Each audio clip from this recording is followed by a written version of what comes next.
Est-ce que vous vous êtes déjà demandé comment on repère un champ pétrolier ou alors comment se passe un forage?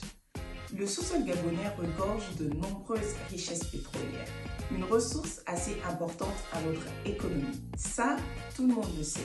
Pourtant, dans les entreprises internationales qui exploitent cette ressource, les experts gabonais sont encore très peu nombreux. Le résultat à ce constat, c'est qu'une partie de l'expertise pétrolière est faite par une main-d'œuvre étrangère. Et finalement, les revenus de la rente pétrolière quittent le pays, puisque les expertises sont présentées à des experts étrangers. Mais imaginons si ces métiers d'expertise étaient faits par des Gabonais formés, présents et impliqués sur le terrain, afin de maîtriser tous ces domaines-là. Ils seraient donc impliqués à une gestion durable de nos ressources. Et ça, ce serait un grand pas décisif vers une transformation économique du Gabon portée par des experts autochtones. J'introduis aujourd'hui une nouvelle capsule vidéo portée sur les métiers de l'industrie pétrolière, en particulier la géoscience. Alors, Monsieur Michel Prudhomme Zuba va nous présenter son parcours, les métiers géosciences au Gabon et l'impact de ces métiers-là dans le processus de mise en œuvre du contenu local au Gabon.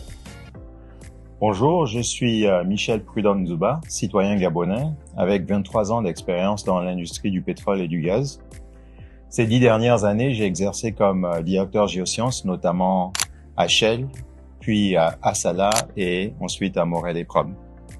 Depuis un an, je dirige un cabinet de conseil qui accompagne des acteurs publics et privés dans les hydrocarbures et les mines. Pour ce qui est de mon parcours, après un bac scientifique ici au Gabon, j'ai étudié à Londres, puis à Cambridge.